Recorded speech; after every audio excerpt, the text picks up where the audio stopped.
Hey, what's good, everybody? Filling up the chat room here at twitch.tv/DA Show, YouTube, DA Show as well, you guys, no matter what platform you're on. We appreciate you joining us tonight. The Illuminati hotties here with all the terrible stories before Thanksgiving. I can't wait to hear about this. Ready to cosplay. Special guest tonight, Jimmy the Greek, is in the house. Get your chakras in line. We're going to have some joy released from our inner chi. We're going to get realigned. We're going to get some of the knots worked out. Kick back and relax here tonight on the A Show with April Hunter. I'm October Hunter, a.k.a. Ben Hunter. Hope everybody's having a good night. April, how you doing tonight, Dan? I'm doing all right. How are you doing, Ben? I'm good. Let me turn the volume down on this so I can get the mix right for you. All right. We'll have in the background for a minute. Yeah, welcome back, Jimmy. It's nice to see you here. And for those who have not seen Jimmy before, he is our current Reiki, not just a practitioner, but a teacher. And he's in the the Massage Hall of Fame. He's on the cover of magazines all the time. And we are very, very privileged to have him here because his knowledge is prolific. So thank you for coming back again, Jimmy. It's always a pleasure to be here on the beautiful A Show. So you enticed the topic, rather enticed me with the topic. You wanted to talk about, as you put it, pelvic floor, which men have too. Yes, we do actually. Yes. I think the topic of pelvic floor disorders is fascinating. I think we can explore a lot of different angles with it. So I can't wait. But wait, let's get to the crux of this. You're going to teach us how to have stronger orgasms. In essence, that might be a consequence. We'll see. All right. So everybody stick around and watch the show. I think Ben is going to try and eventually get the turkey story out of me today because Jimmy's only got an hour. So I'm going to pick his brain. After side effects may include stronger orgasms, the turkey story can wait till next week. At this point. Exactly. It's not a big deal. So, okay. So tell us, because I know you have to leave by a certain time. Tell us, okay, just do your thing. Tell us what pelvic floor disorders are and how we can avoid them, how we can fix them, all of that. Well, thank you again. It's really, I think, a really important topic to discuss because we are going to talk about the nether region, the down there area, which is, in our society is seen as such taboo. And in the massage therapy field in general, I do my best to help clients have an acceptance of their body and really learn how to really appreciate their body and love their body. So I think it's really important that people get comfortable with the idea of the pelvic floor. It doesn't have to be seen as a weird area. We can have great healthy discussions about the muscles there because the muscles there work just like muscles anywhere else. So I think taking away a lot of the taboo and a lot of the maybe just the people might think it's inappropriate to talk about. I think it's very appropriate to talk about the body. We love inappropriate. Oh, there you go. Okay. We love inappropriate on here. Yes. I'm one who wants to destigmatize a lot of the myths around this area here. So again, it's an interesting area to talk about because I think that people they might make jokes about it because there's an uncomfortable level and people make jokes about things they're not really comfortable with. Mm-hmm. But I hope that people can start to see that we need to talk about pelvic floor and become aware of that part of the body. It is very significant because the muscles down there work like any other muscle, like the shoulder muscles. If the shoulder muscles get dysfunction, they get tight, there's a lack of blood flow, lack of nerve supply, they're not going to function. Your shoulder won't work as well. Same idea, the exact same idea. So all the pelvic floor organs that are sitting in that pelvic bowl, which I think of as like a fruit bowl. Maybe I should have brought a fruit bowl here as a demo of a bowl of fruit and my prostate-like plum or plum-like prostate that's sitting in there. Your avocado-like uterus is sitting in yours, April. So all the organs can't function as well without healthy blood flow and nerve supply. And we can encourage that with any sort of conscious awareness and exercises and body work for that. Okay. Yeah. All right. That's awesome. And I see let me just point something out really fast. Oh yeah, we have a midwife on here. Especially after women in childbirth. So let me just say that I'm on my phone tonight. My MacBook is continually restarting. It's is a real problem right now. So I can't see the chat or the comments unless Ben puts them up. So I apologize. Welcome everybody. I'm so glad you're here.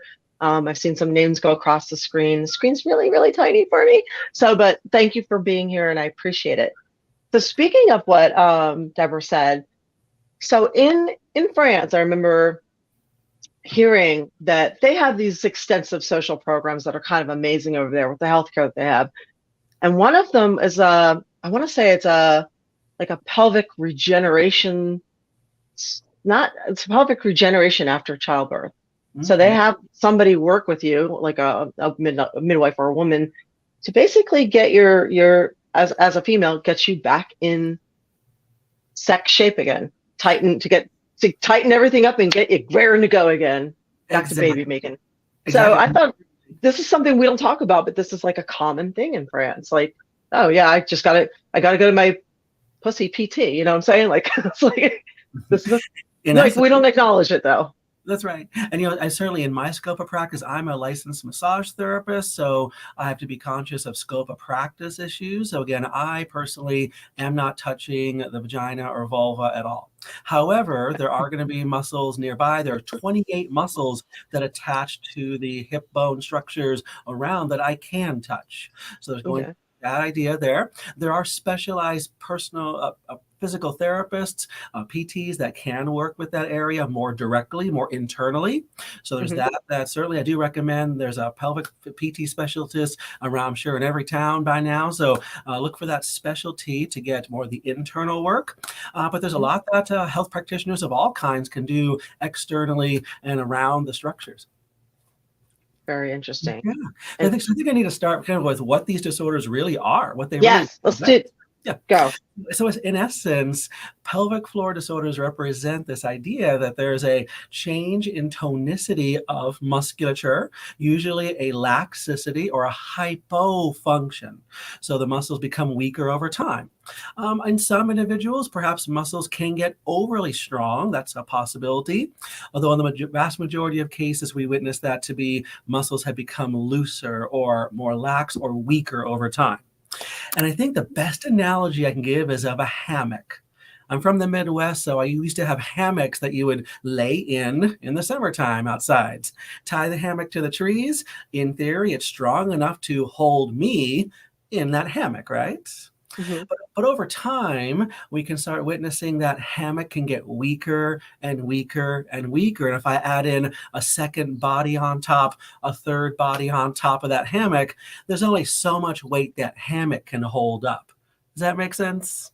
Yes. And so this is across the board. This is male and female. Indeed, yeah, exactly. Male and female would both have similar structures, not exactly the same muscles, but still very similar in structure.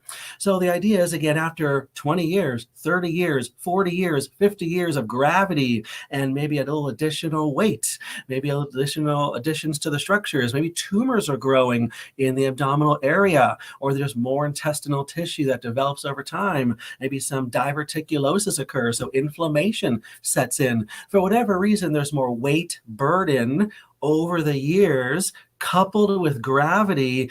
At some point, everyone's pelvic floor can weaken. No matter how strong we are, we have to be conscious that it's a very big possibility for anyone. No matter how strong they may look up there, the muscles down there can also become weaker. So just kind of food for thought.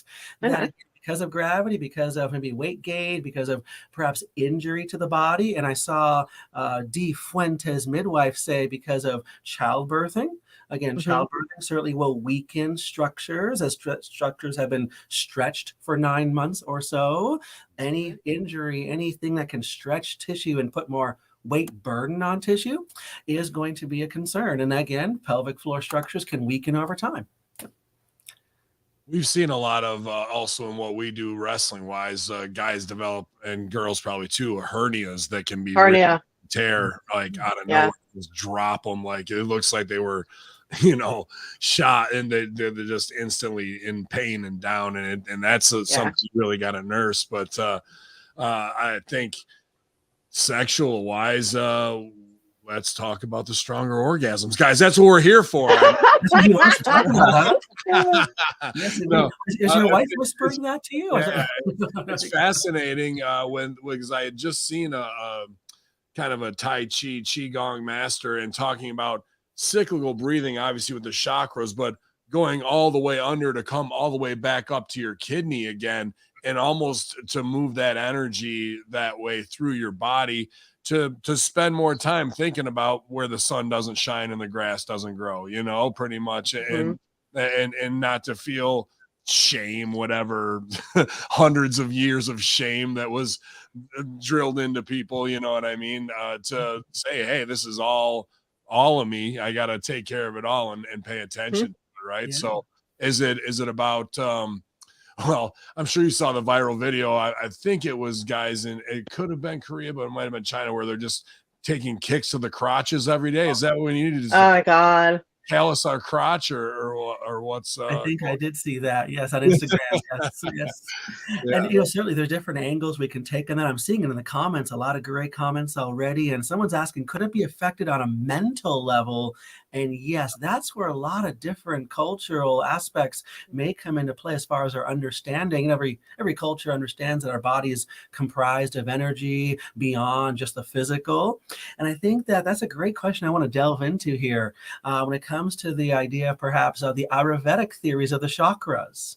We have something called the Muladhara, which is the root chakra. And the root chakra certainly represents this notion that there's tissue in the pelvic floor region that can act as an energy lock.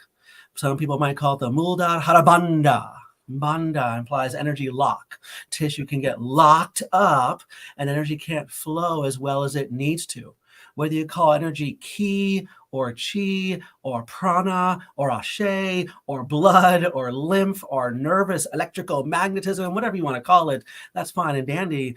The most important idea, I think, is that we need to get the flow of energy through that area. And if it doesn't flow, tissue gets weaker over time. As tissue gets weaker over time, the organs can't function as expected. So organ function will improve in all regards. Any organ we can talk about, the bladder, the lower intestines, the uterus, the prostate, whatever it may be, we can go in different directions in this discussion because ultimately all organs need blood, lymph, and nerve supply to move. And again, with energy work, it's really powerful. I just love when we start doing things about chakras and maybe some chakra root exercises. That's where the Kegel ideas come into play, where you squeeze those pelvic floor muscles really well. I was thinking of actually putting both of you through a pelvic floor exercise, if we may. We can put everybody live here through it. And by the way, thank you for my lovely birthday gift. Oh, there you go. So glad you enjoy it. So glad. Fabulous. It looks fabulous behind you. Yes. Put it up because you're on the show. Okay, so what are we doing? We're doing Kegel exercises? I think I'd like to put us through some sort of exercise to help us kind of conceptualize what we mean by exercise for the lower area of our body. So I think what we can do is imagine what this is. Oh, let's see. Oh, yes. That comment was interesting. A lot of sexual tension. I'm sorry, that's so small though. Oh, yes.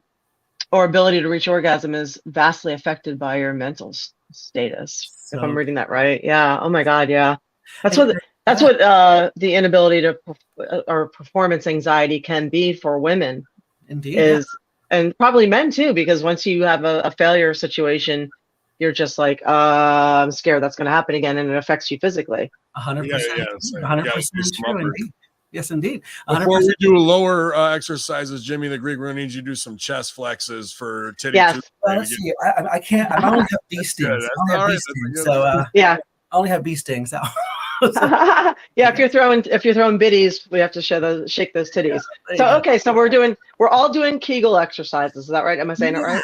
Yeah, and I'd like to do it with like an energetic spin to it, like a root chakra idea.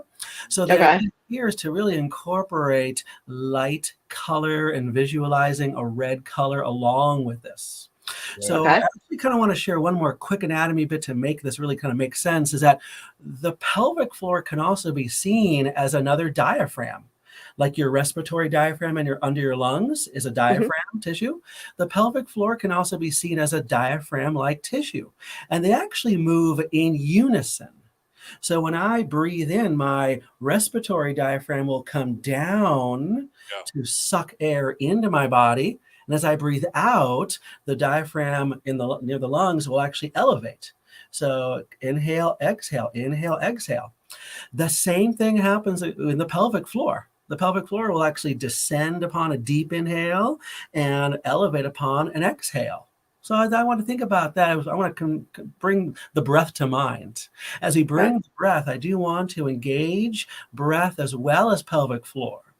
So when I ask that we squeeze, I'm implying that we squeeze tissue in the pelvic floor, which might mean as simple as try to squeeze the tissue around the anus. If you feel like the anal canal is kind of moving, you're probably doing it right.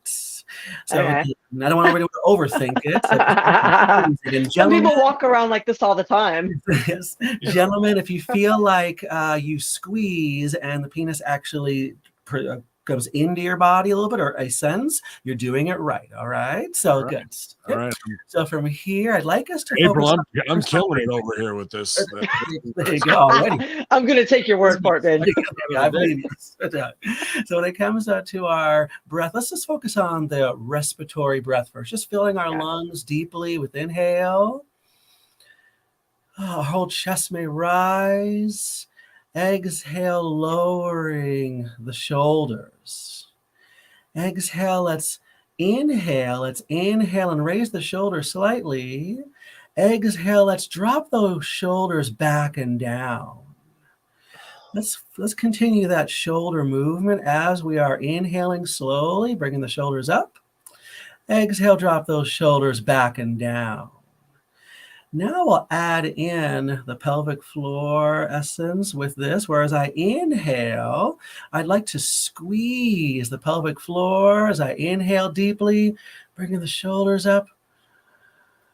Exhale, let's relax the pelvic floor, drop the shoulders back and down.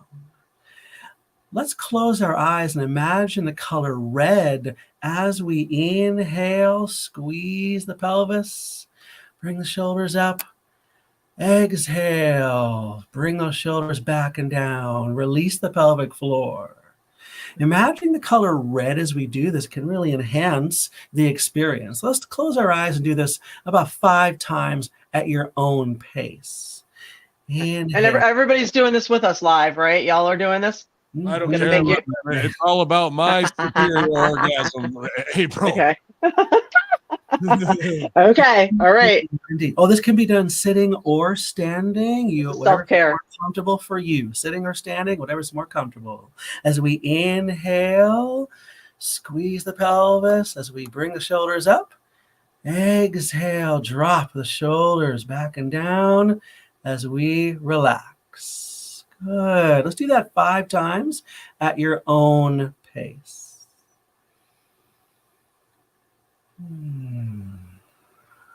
Picturing the color red.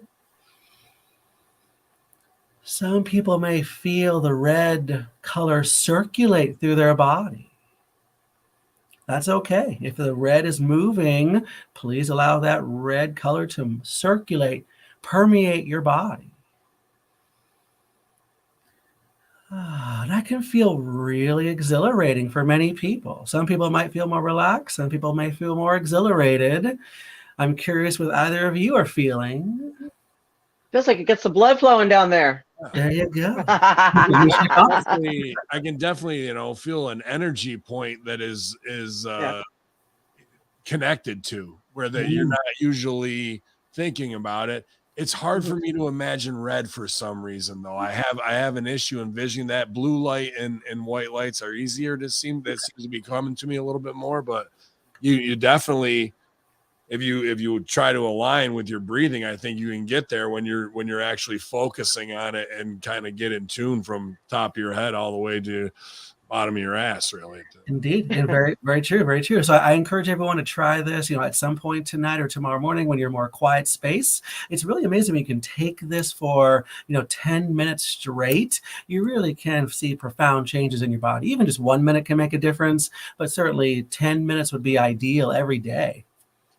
I wanted to go Okay. back to this big comment here, and thank you very much, Jimmy the Green. That was a great focus and breathing exercise. I definitely could connect with your voice talking us through it. Very soothing and easy for us to focus. No wonder you're a Hall of Famer at what you do. Obviously, you're one of the top experts on this. But forgive me, Oblio Aru, Oblio, yeah, okay. Pelvic floor is is of huge importance and complexity.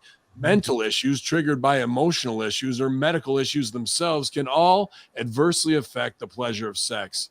It is a complex thing, but worth the difficulties in correcting the problems. Awareness is the beginning. What a great comment. Thank you very much. Yeah. Very well said. I love that here, because awareness is the healer ultimately. And if we can take any negativity away from an area, take the taboo shame factor, I think a lot of people over the years have become good at disassociating themselves from that part of their body. For whatever reason, whatever you were taught in Catholic school or whatever the case was, people have gotten really good at disassociating. So once we can take the negative stigma away, then that leaves room for positive thoughts, positive influences. And I think the tissue will only thrive. Yeah. So they're asking, how often should you do this? Honestly, the beautiful thing about this is you can do this while you're sitting on the phone. Like, I mean, you maybe not breathing in like that, but you can do your Kegels while you're sitting in the car, stuck in traffic. Yeah, I recommend daily. Flex it. I recommend daily, even if it's just 1 minute to start a day, and then you get up to 2 minutes, 3 minutes eventually, kind of like a new workout routine. You start out with 50-pound weights, get to 60, get to 70, get to 80. You'll progress upwards, but the most important thing is you start somewhere and you do it daily. And that's the kind of clear whatever blockage that you may have energy wise, mainly flowing through that. Is that what you're trying to do, just to get circulation and awareness to that area? Ultimately, it's all about getting blood and nerve supply there, and a very conscious effort. Since the average person may not live in a conscious way, we live in reactive ways, like this happened, gotta act, this happened, gotta act. So the average person, I think, needs, again, a conscious effort, and just 1 minute here, 30 seconds there is a great start. And again, if we do maybe a reps, if you think about the idea of reps, one inhale can be 3 or 4 seconds. Then a nice exhale about 3 to 4 seconds. Do that about 20 times. That can come out to a couple minutes of time.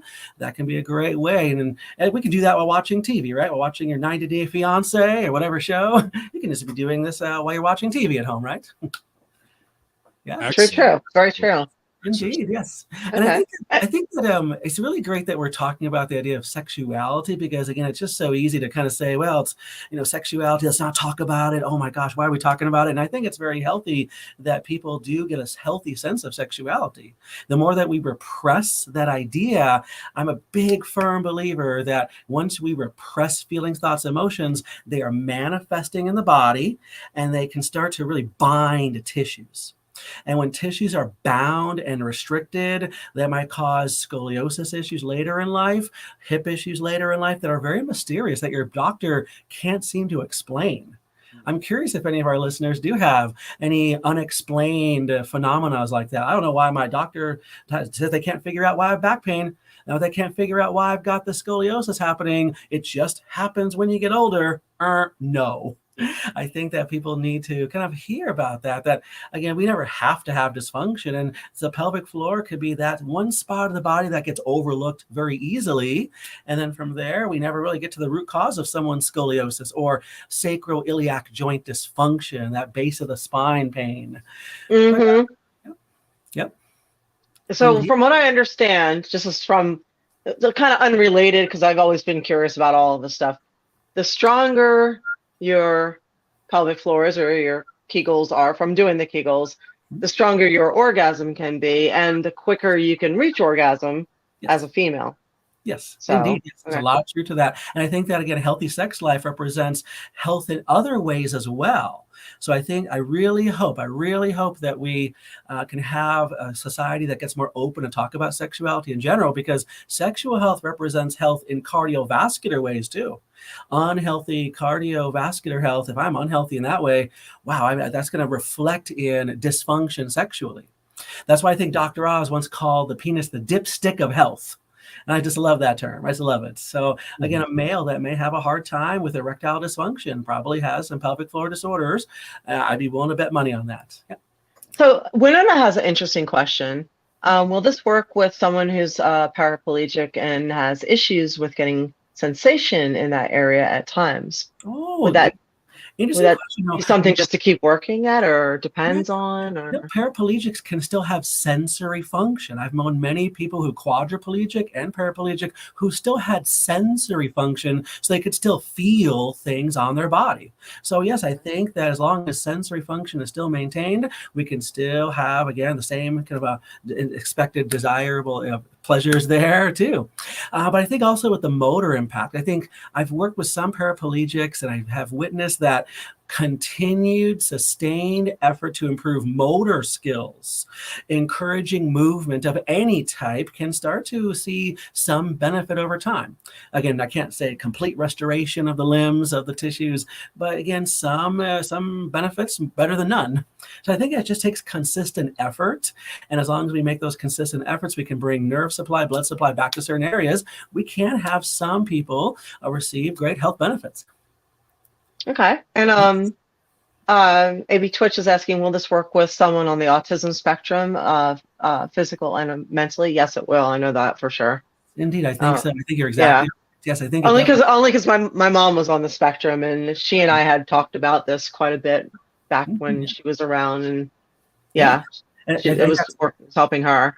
I like that question because I think it also verifies what we know in science about the gut-brain connection. And there's a great doctor actually at Arizona State University named Dr. James Adams, and he has done decades worth of research by now confirming how alleviating gut anatomy, the whole kind of abdominal pelvic region of the body, if we can clear that area, that will help to alleviate the symptomology of autism. Again, not claiming cure, but certainly helping a great deal with symptoms thereof. So I think, again, the whole gut-brain connection is real. And again, the abdominal pelvic floor, technically the base of the abdominal pelvic cavity, and the vagus nerve that stems from the medulla region of the brain does travel all the way down to the pelvic floor. So it can impact even the vagal nerve activity. Great. Absolutely great information on the fun and sexual side of things, but the actual true usefulness of it is for anybody, from those who can and those who can at that point. I'll make it even a little spicier because something popped up the other day, but it said popped up in my feed, and it was a sex expert, and it was about threesomes or what have you, but double penetration, and I think she said the vaginal sponge or that part. I mean, we're in the same area, and I'm just wondering with the nerve endings, whether it's stimulation or in a guy that can be one shot to the crotch is the shutdown button, and the response of it all, it's either like guarded and shamed or to, like you were saying, to change the conversation, to be more open about it. And it seems like we have a lot of, they're A-show, listeners. So they're of the highest intelligence anyway. So they're actually asking questions that are about sex, but it's more about the relationship of the partner and the relationship base and understanding and sometimes how women may be on a different sexual schedule than what men are, where they have more insatiable appetite. And a lot of times we're missing those connections. And then you add this on top of it. I just wanted to kind of throw that in your lap, and then I don't say anything for a while. Well, I think that adds to kind of the discussion before about the mental aspects of sex, that sexuality is just as mental, even more than in its physical act.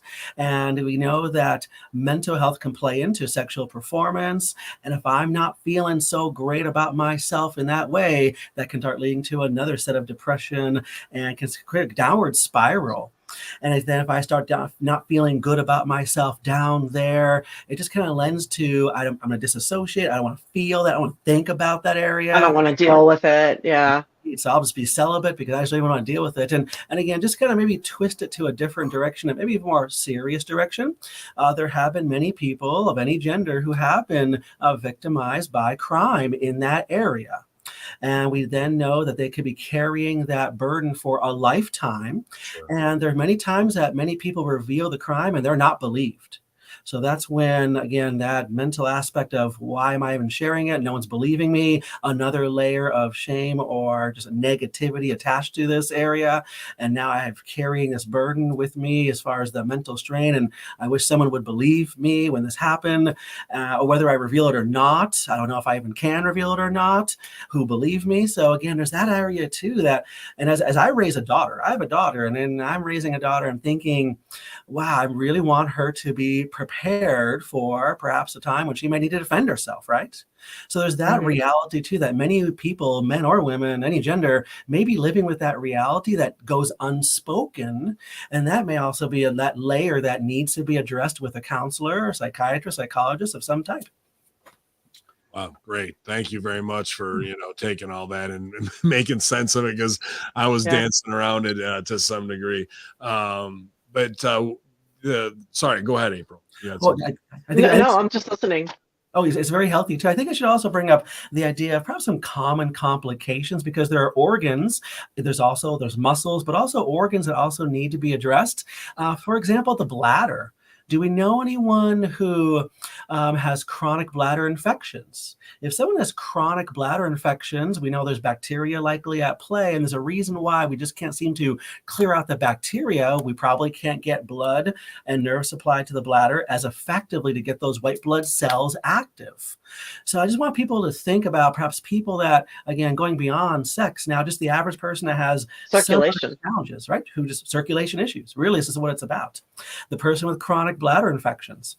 I also hear about 1 in 10 women are now prone to uterine fibroids. That's a hell of a big number.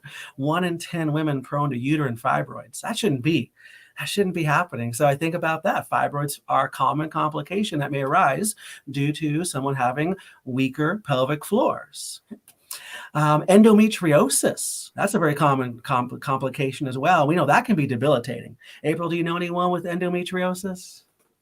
Honestly, it seems like I got lucky in that department. Like, I've never had any, knock wood here, I've never had any problems, but everybody around me has. Like, everybody around me has had something wrong with them down there. Like, everything from the fibroids to the endometriosis to like it's yes, I do. Indeed, yes. And I love what D. Fuentes midwife is saying. Diabetes plays a huge role. Yes, it sure does.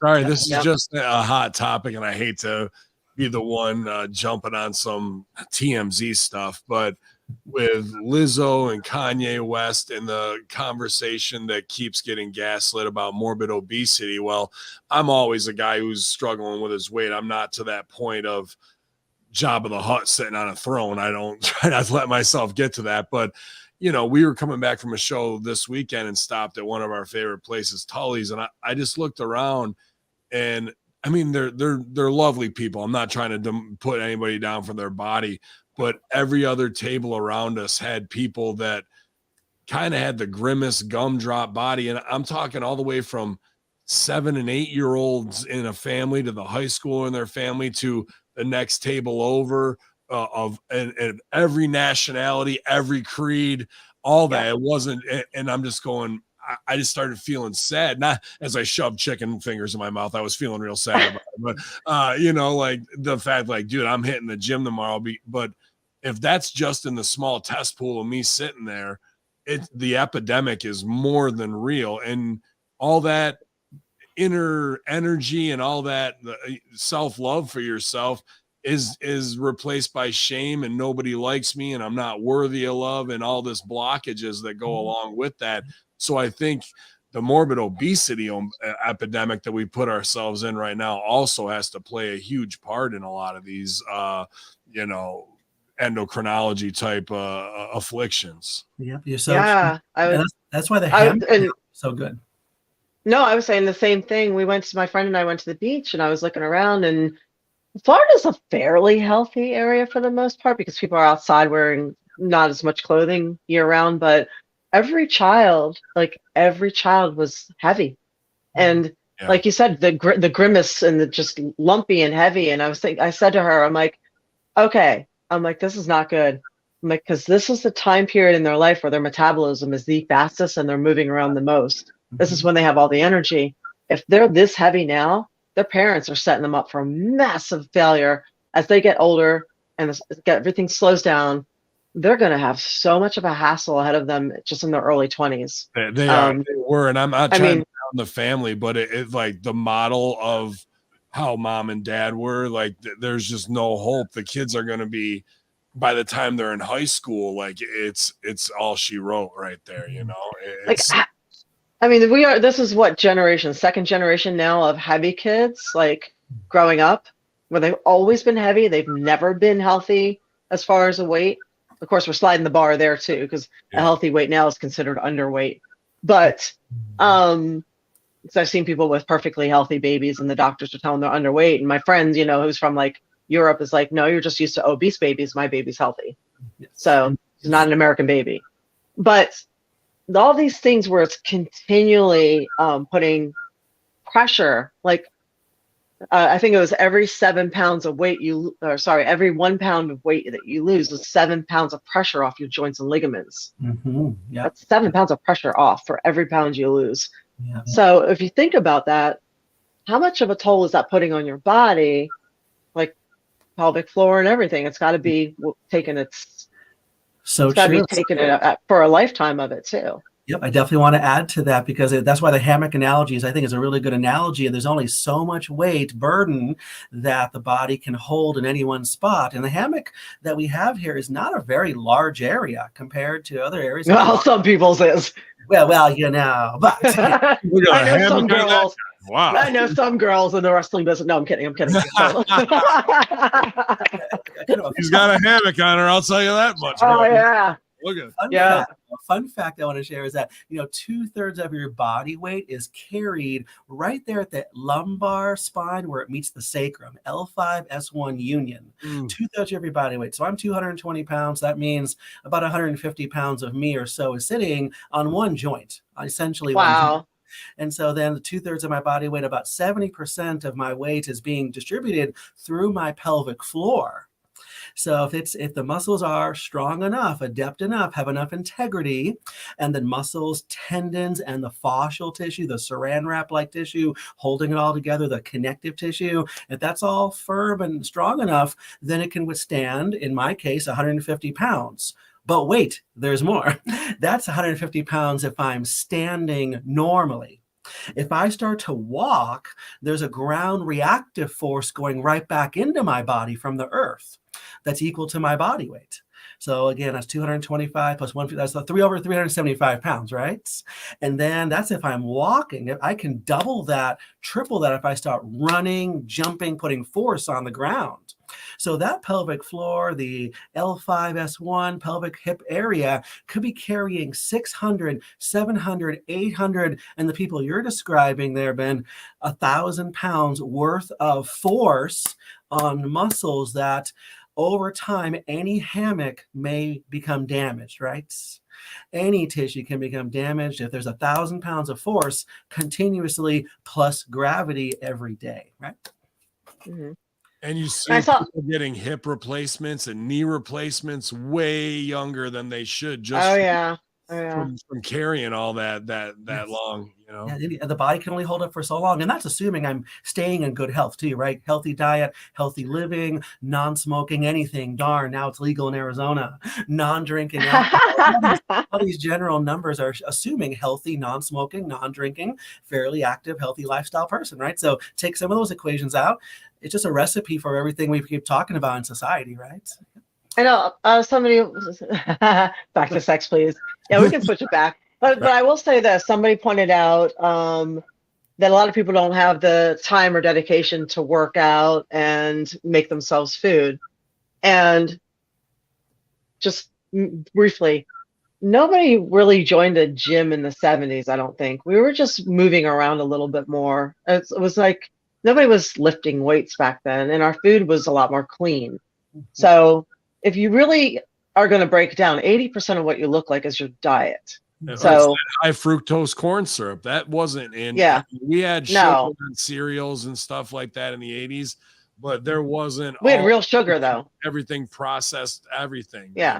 And we used real sugar. And GMOs were not legal until 1983. Yeah. So in a nutshell, what a high fructose diet will do, and that's a processed diet, high fructose will affect your blood sugar level much faster than sugar. So it brings you up and drops you down. It brings you up, drops you down, brings you up, drops you down. The problem is all the food has high fructose corn syrup in it because it's a stabilizer. It makes bread last longer. It makes cheese last longer, and it sweetens things, and it's cheap. We grow corn. So when it's in everything and you're spiking and dropping, spike, drop all day long, all night long, what's going to wear out? What's going to wear out? And type 2 diabetes is a man-made disease. So sounds the like obesity. You've been reading The Omnivore's Dilemma. So so when it costs more money to eat clean and it costs more money to buy organic, you have to think of it this way. You're investing in yourself, first off. Secondly, do you want to pay a little more upfront or a whole lot more on the back end? Because it's going to happen. So if you reap what you sow. So if you're not getting clean here and paying, $30 extra this week to get clean food, you're going to pay a lot to deal with problems later. So that's all. I'll just leave it at that. We have that big shout out to Mike Martin, always in the chat room, hanging out here, whether it's Hami Media Group or the A Show. Down 56 pounds since March. Good job, buddy. That's awesome. Absolutely. I love it here. I love it. My friend Eva that's on here, she's on Freed. I think she's 44 pounds this year she lost. Awesome. 44. Giving a big high five. Yep. Awesome. If I may share a couple more things about the massage world that I'm with, is how hard. Yes, please do. Yeah. And back to sex too. We'll see if we can weave that in. But certainly, I work with some women who are postnatal patients, and there's some women who I work on maybe a week after they give birth, or maybe 6 weeks, 10 weeks, depends on how quickly they recover. But I find that the more I work with women soon as I can after their childbirth, the quicker they're able to engage in any activity that they wish, including healthy sexual activity. There we weaved it in.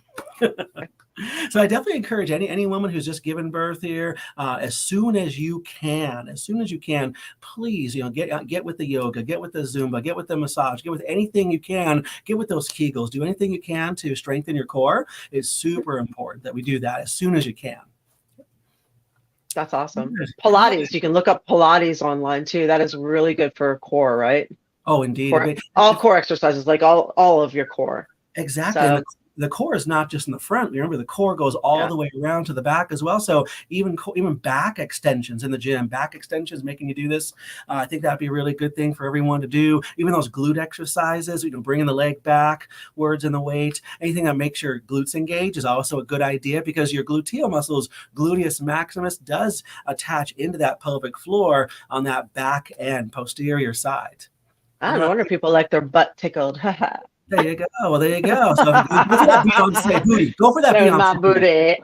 Go for it. Go for it. Indeed. Right. The J-Lo, whatever you call it. Yes, indeed. The sports thing that's interesting as it ties in, as we're in the fight sports game, is Brazilian Jiu-Jitsu and UFC. You see a lot of people with this ground game who have to have incredibly strong legs for what they want to do and whatnot. And I think that whole area has been used for fighting in a new way that people like, and maybe it's just getting more comfortable with it. And you see some of these girls in UFC who've got a pretty big hammock on them, they're down there, and they're almost as bad as a boa constrictor if they get those legs wrapped around you and they get the hips in on you, So it's interesting to see a little more focus in different parts of our lives as it becomes less taboo, I guess, Yes.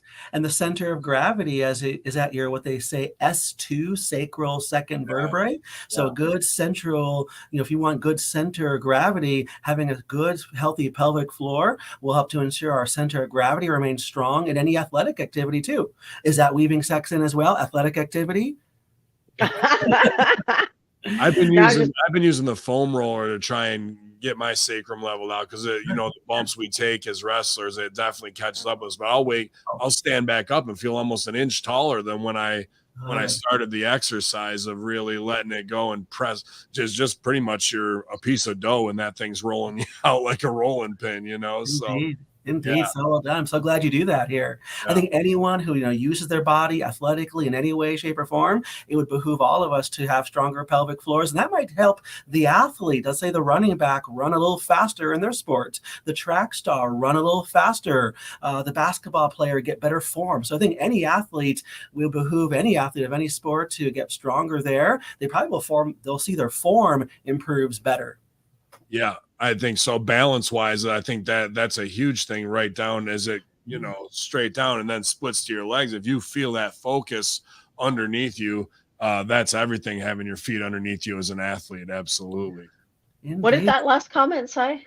I'll read it out loud again. One of our great listeners here tonight. Overcoming pelvic floor issues for many women is to initiate the sexual contact when ready and then allow nature to do its thing. Husbands must be aware and patient. It will help the relationship. Yeah, I've heard rumor like when you're horny, hold it off for 25 minutes. Drop the hint. But then for some reason your timings will be more aligned of when you're ready to go and she's not, and then let things simmer for a little bit. Indeed. Again, healthy sexuality, I think, is a healthy expression of one's self as well. So I really feel like it's an upward spiral. I think the more that we strengthen this region, give conscious awareness and love in this region, which I suppose we could talk about masturbation. Masturbation can be a form of self-love. Whereas other religions, maybe growing up, people heard that as, it's the evil act. You'll go blind or something like that, right? My dad would tell us, you're going to love this one. Yeah. He would walk by and then mortify us, my brother and I, and be like, you guys should masturbate. It's not going to get you pregnant. And it's not going to give you a disease. We're just like, we don't do that. Nope. We don't do that. Nobody here does that. What? Yeah. But I think another great example of, let's take the shame away from that word. Let's just simply say, hey, masturbation can be a very healthy activity. And if it helps to engage us in healthy positivity there, let's do anything that engages healthy positivity there. Yeah, I think with everything in life, it goes with, not to overdo it, because we've had discussions on porn addiction that it can spin out of control of Pornhub. I know that's been a hot topic, and I don't want to have to name names from the chat, but some people it seem like they have their own hangups, and this conversation might make them feel a certain way or feel that they're not loved. But masturbation, it's always a funny little, but it is an important part of release life and respecting your own body enough to be able to do it. So mental health too. Yeah. If you're not in a relationship or you don't feel like you're worthy of any love, you absolutely are. And you only get 80, 90 trips around this sun, hopefully. So know that there's plenty of people out there, whether they want to say soulmate or what have you, you can find energy connection with anyone, and you shouldn't feel like it's never going to happen for me. I'm going to end up this way, or no, I'm not worthy. You're absolutely worthy of it. That there's thousands of people out there feeling the same way that you could have that connection with. You just need to open up yourself to it as well and be comfortable enough. And if not, hey, throw on some Pornhub and I don't know, Granny's over 80. If that's your thing, go for it. I love the question I'm seeing in chat. How many households really discuss sex with their kids? Yeah. Love that question. Air 5 for that, because again, it does start in the home. It does start with what children are acclimated to early in life. And I think that, again, we are all blank slates as we are born, and we simply are then looking around our environment, learning, what does this word mean? Does sex mean good or bad? We start formulating those ideas very early in life, age 3, age 4, age 5, or maybe you see your first Playboy or whatever, your first porno at age 15, 16, 17, whatever it may be, where it's always kind of our brains are trying to make sense of this world with these kids see them at 11 now. Indeed, yes. Right? Wishful thinking maybe for me. No. Yeah, you saw it at 15 or 16. No, that was me. I'm raising a 12 and 10-year-old at home, and I'll have discussions with my son. My son is 12, and he says, "Dad, I think I might know more than you think I know." So I said, "Okay, let's have the sex talk now." So we had a very healthy talk, a very healthy discussion. I thought age appropriate, but yes, we had a very healthy discussion, and so I feel really good about that. Walking away saying, "Yes, my son has heard the word vagina and penis and doesn't have to laugh like a hysterical. I mean, he can hear these words and hear them respectfully." Mm-hmm. Sure. And it's changed so much from 80s and 90s with Playboy and scrambled Skinamax porn or real sex that might be on at that time, as opposed to now you have the pornography at your disposal instantly. And to go from an America Online generation to now it's virtual sex, really, even to they're talking in the metaverse that way, right? So let's disconnect from reality so we can go into a pseudo reality to have a sexual experience when we could have just done all that here if we were honest with ourselves. And human nature is still going to exist in the metaverse, because I have read stories of people claiming to be victimized by crime in the metaverse. We're going to have police and laws and the same social structures there as here as well. I also tagged this video when setting it up, not suitable for children. So, all right, you guys, I don't want to hear anything about that. None of our A show podcasts are suitable for children. It should always be over you should have a conversation with your family. Absolutely. And coming up through the 90s, like April and I are in, and I think you are too, in that what I consider to be the perfect renaissance of the last 100 years, pseudo the 60s, of sex, drugs, and rock and roll coming together, hip hop, a new burgeoning music club, whatever it is, MTV Cribs Summer, whatever it was back in the day. We're the generation, the AIDS generation, who had to have that talk at a younger age. So I think we're more comfortable with it, where it seems Generation Useless and whatnot are just so focused into their screens that they don't have any connection, human connection, on how to play the cat and mouse game of boy chases girl. Now it's, hey, I got the app, swipe right, come over Netflix and chill, and have no real connection with anybody. Just a quick release, Yeah. Now you just the guy doesn't court you anymore. It just thumbs up your pictures. Yeah, right. That speaks to the idea of what sacred sexuality can mean. And I think that can start to really encourage this notion of what sacred sexuality can mean. If we can start teaching the next generation the sacredness and the union of sex, because ultimately sex is about union. I mean, certainly we can make it lustful. That takes it a different direction. It can be very much for procreation only, but I think there's a happy union of creating healthy union with someone. And I think ultimately, maybe faith plays into this idea here, but ultimately healthy sexuality comes into healthy union with a fellow human being. Sure. And it's strange that you can find that union over the internet while playing Call of Duty, blowing away people on a beachfront someplace, but you might find that connection. You never know where it's going to find you. Exactly. And there's different levels of union, right? There's different levels. And again, wherever we are in our personal development, personal growth, I want everyone to kind of, all listeners out there, to kind of hear that. My message is, when I teach here in Arizona, I teach about, let's meet people where they're at. Again, no shame if you feel like this person's a guru, this person's not. I don't like the word guru at all. I feel like let's just meet people where they're at, have discussions that are healthy and appropriate to what we feel we can understand at the moment. Let's level you up as best we can, and we'll just thrive as we continue to add more positivity and love into your life in any way, shape, or form. Wonderful. That's my MO here in Arizona.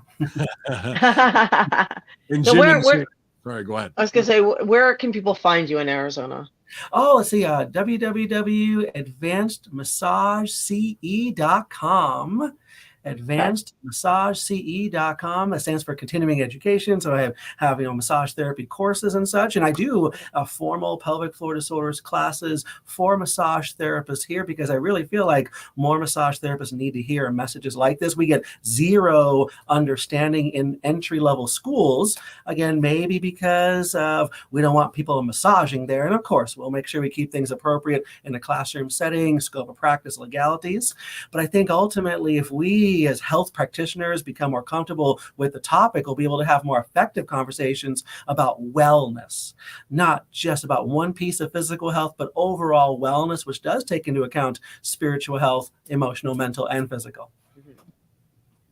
Awesome. I love that. I have this right here, advancedmassageCE.com. Thank you so much. Yes, you do, sir. Thank you so much. Excellent. So I know you have to leave soon. Did you want to leave with anything extra that we didn't, that you wanted to sum up or say? Well, first, I think I need to give some pec flexing. I'm going to try. I hope it shows up. I will. It's Biddy Tuesday, you guys. We got to get some biddies for titties. Let's get the purses out. No. I hope I'm not cramping now. Oh, no. Drink some dill pickle juice. It's great for cramps. That's what I need. I wore the wrong shirt for this. That's okay.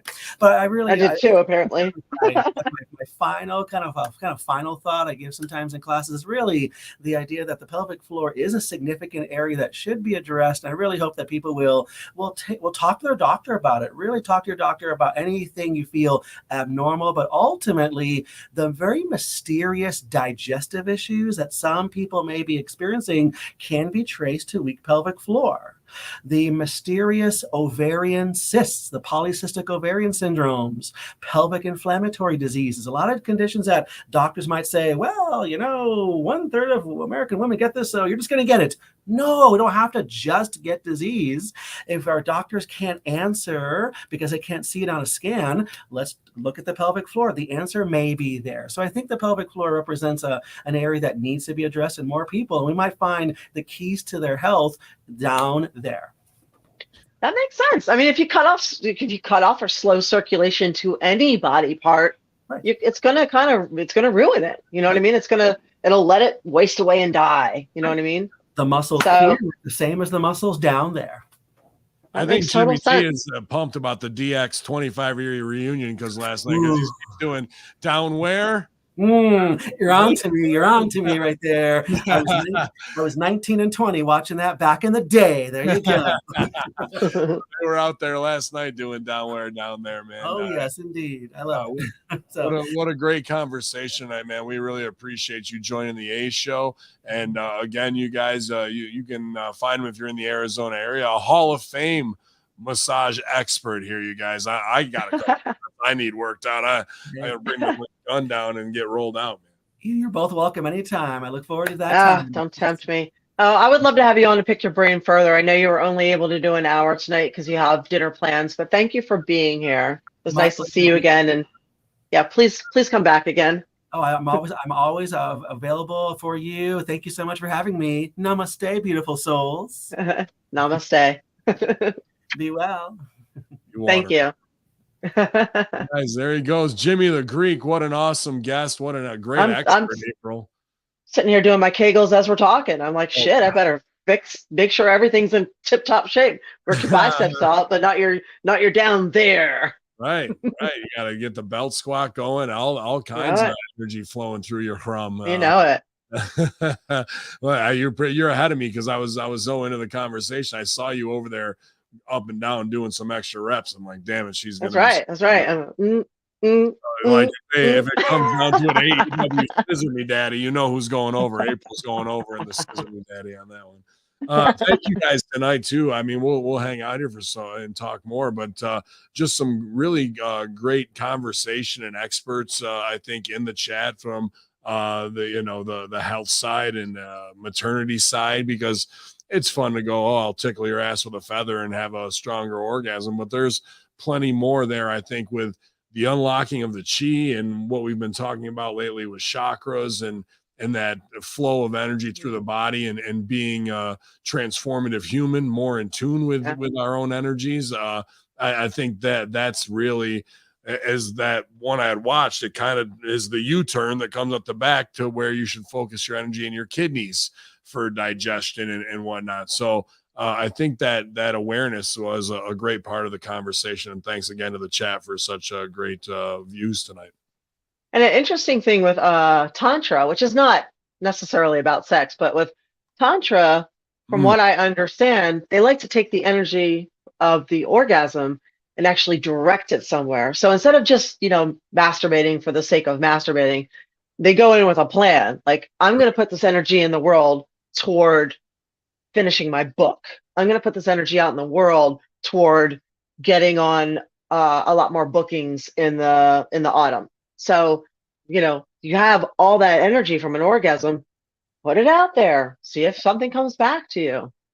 Energy's energy, Yeah, refocus. I mean, because a lot of times you'll refocus probably other creative energies into sexual because of boredom, right? And like then that's where I think masturbation is the healthy part of the topic. But at the same time, it can be overdone and become obsessive. And I think we in the tech generation useless, that it has very dangerously become. You're so awful with that. Yeah, well, I'm not one of them, so I don't. What are you um cancel me? Oh, please no. So, right. So I wanted to mention, you guys know we've talked about a lot of the things going on around us. And one of the things that has come out recently, just in case you're not aware, is that frontline doctors have come up with a spike protein cleanse protocol. So if you have been jabbed, or you're concerned about it, or you feel anyway, just concerned about it, you may want to take a look at their protocol. You just look up frontline doctors vaccine protocol or spike protein protocol. Everything on there is pretty natural. These like resveratrol, which is in red wine. I saw ivermectin. I hope we can say these words. You know how people are these I days. hope we can say these words. I hope we can say these words. I'm saying, but they're using Science. they have like a little thing. It's all natural stuff, and you do it for I think like 3 months, and it is now being known that these things will lessen the spike protein, or help your body filter it out. So there's that, because we're seeing some strange side effects happening, and people might be worried or scared, or have been pushed into something where they didn't have full informed consent, or they were trying to keep their job, and they might have concerns now. So if you want to try and be preemptive. Hey, it's Huh? Cholino and Barnes. Are your spike proteins elevated? Do you need to get in on this lawsuit? Right. How far are we away from that? With 1 year. Yeah, 1 year. I would agree with you in that timeline. 1 year. Mm-hmm. Do you know someone who passed away, or have you had complications because of this vaccine numbers X to X? You know what I mean? Like, you may be a substantial lawsuit gain. So it's Right.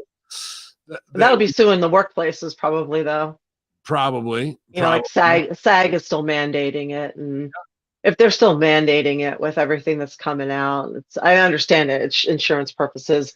If they lose a principal actor in the middle of filming, it's going to be tragic financially. But at this point now, it would be nice if we stop looking at financials and start looking at ethics and morals and real science. Argument to that would be CGI them. I don't care. Like, yeah. I'm not here to hold up liberty at the cause of Alec Baldwin. Not yeah. So ethics and morals. So hey, I know that's something that's few and far between. We're a country of law, not ethics and morals. So hey, but if you want to go ahead and take a look at that protocol, it is out there. Maybe it'll work for you. Maybe you're already on some of those supplements and just need to add another couple in. So take a look at it. Anyway, so there's that. And we didn't mention Loretta Lynn last week.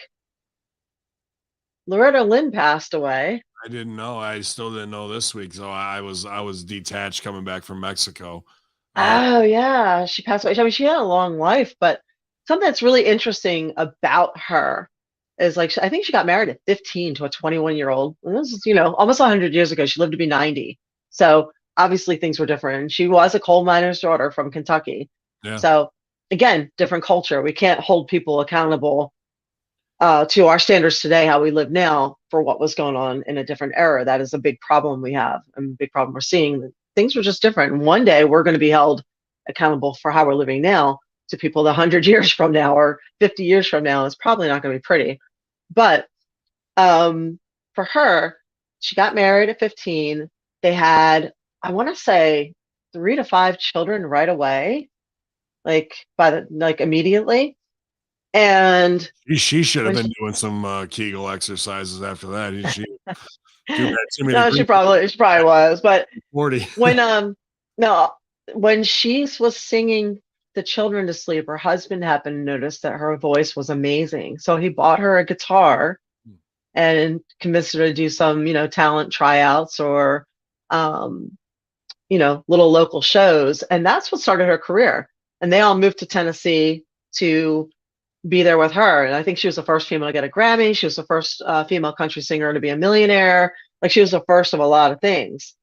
And I don't like country music, really. I'm not a fan of her particular music. But I thought it was interesting that here is a woman from almost 100 years ago who managed to balance out, even though her husband was abusive, um, balance out children and a career, and what a career she had. Yeah. So that was almost unheard of back then.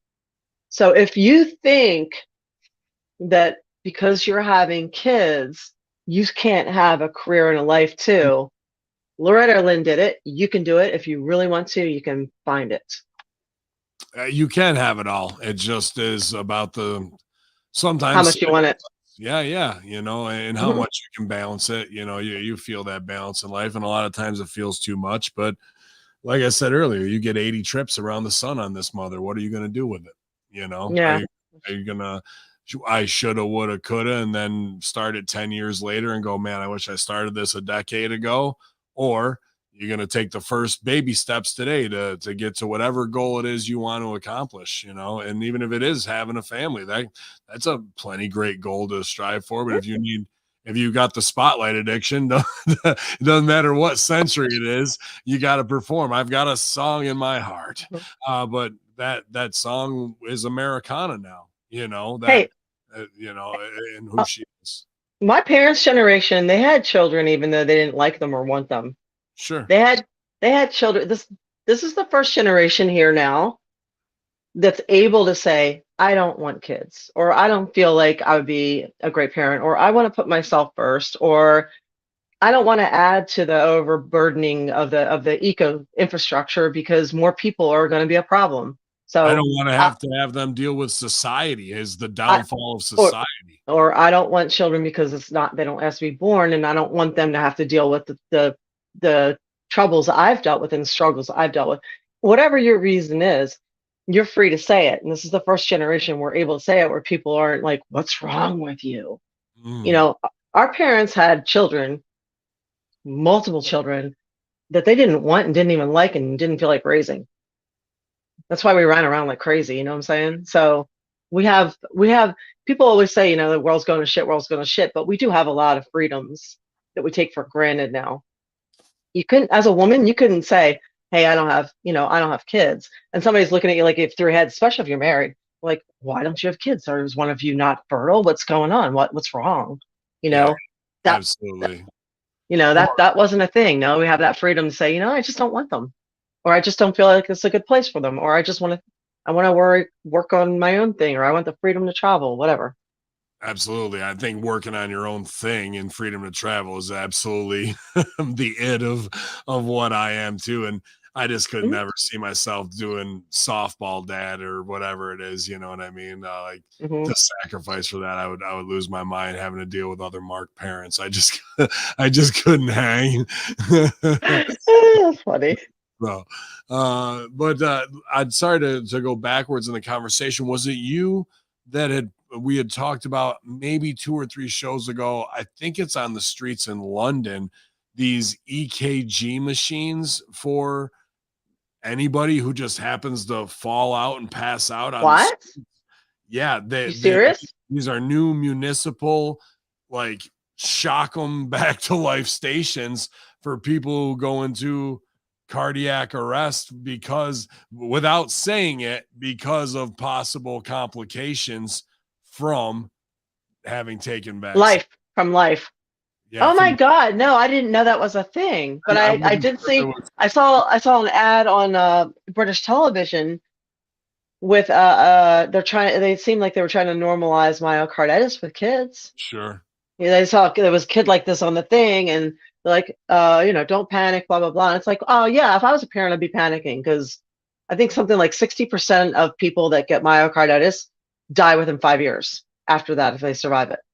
So, yeah, okay. So I'm not the only one that saw that or read about it. So it was on BBC, I think, on one of their channels. Yeah. So Yeah, I don't know. This is just because something is common doesn't mean it's normal. We have to stop normalizing common bullshit. It shouldn't be normal. And I'm not here to tap dance on anybody's grave, but they say as good investors, when people are have misery, that's the time to invest. When people are greedy, you take your money out because you're going to get caught in a Ponzi scam.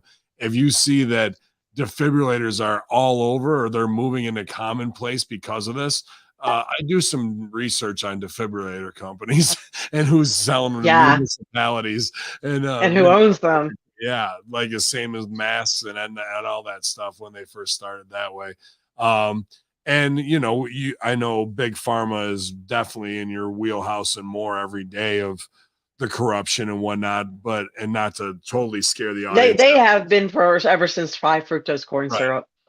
Way back, way back. To get everybody's hrum puckered up, so you can do some Kegels with this one. Here we go. Yeah, the big talk has been nuclear winter, but I've seen the backup of it where it's not about getting the next shots, it's about getting potassium iodine tablets in every home in America because of the fear of, hey, we're going to nuke someplace and you're going to get radiation sickness. These are what's going to help you from keeping your teeth falling out. Like, it's almost like they're showing the foregone conclusion that somebody's getting nuked somewhere and be ready, or maybe they're not, but at least you were ready, like some Red Scare 1985 Red Dawn bullshit, but they're capitalizing on it, Big Pharma, with potassium iodine.